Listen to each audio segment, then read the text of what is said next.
want to talk about is what Maryland PTAC can do to help you get business. So if you are applying for the HUBZone program for openers or interested in it, okay, we will be happy to cover with you the features and benefits, even some of the pitfalls of the program, so that you know about them before you get into it and have a plan to overcome them. So we do that. But now let's just suppose you're a new HUBZone or you've been a HUBZone for a while and you want to get business. We do a lot of business strategy, and we can help you identify the areas. Like, you'll get information, like, I love it, you know, a department, okay, like let's just pick on USDA for a minute, okay? Department of USDA did about 3%, right? Where? Okay, where? The Department of USDA has 23 agencies throughout the United States. So if you think all the business came out of 1400 Independence Avenue, it didn't, okay? So what we help you identify is the different areas which the business was conducted in and the geographic areas. When I mean the areas, like for example, one of the number one things that is used, HUBZones are used for, is construction. Number two is information technology, okay? So we want to make sure you are going after business, you know, where the client has need.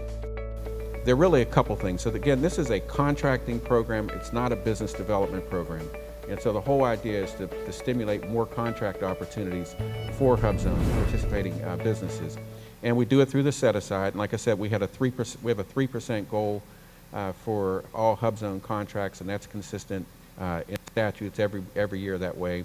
There's a sole source, and then there's also a 10% price preference component to it, which is important because what this does is it creates an opportunity for HUBZone firms to be a little more qualified in terms of their bid compared to those who are not in the HUBZone program. And so when there are set-asides for HUBZone, you should know that you have the ability to compete directly as a HUBZone. And if it's even a full and open competition, you also have the ability to use the price preference, and we can talk more about the price preference as needed. But it takes us working together in order to make this program come to its true potential. Because the government wants the best product for the best price. You guys have to come together in order to get it to that. So if you want these contracts, develop teaming strategies, work together. And that's what the council is all about, is to find ways that we can work together in order to make this program meet its intended mission. So we heard what the regulations are. However, unfortunately, we know that there's a problem.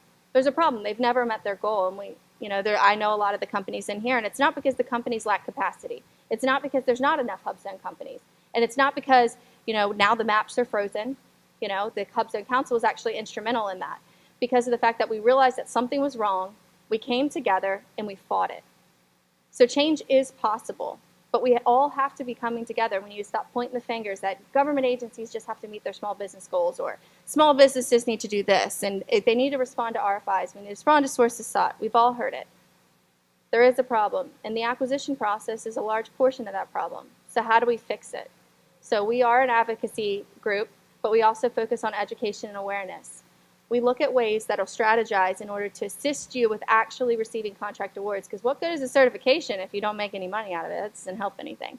It doesn't help your community either. When you're successful, your community thrives. So our big focus here is we do focus on legislative reform. We do want to increase HUBZone spending, but we also want to increase HUBZone spending with set-asides and for HUBZone spending in the HUBZone communities. Let's keep the money in the communities that it's supposed to support. And then obviously, my favorite part is the economic and community development. It's about hearing the stories of these companies that have changed people's lives. That's what I like. I cover the HUBZone and also the Opportunity Zone. So companies that's located in any of those two regions are able to come to our office and get a lot of great information about why they would like to locate in these areas. And so interestingly enough, these are two robust programs that are specifically designed to spur capital investment in historically underserved communities within the county.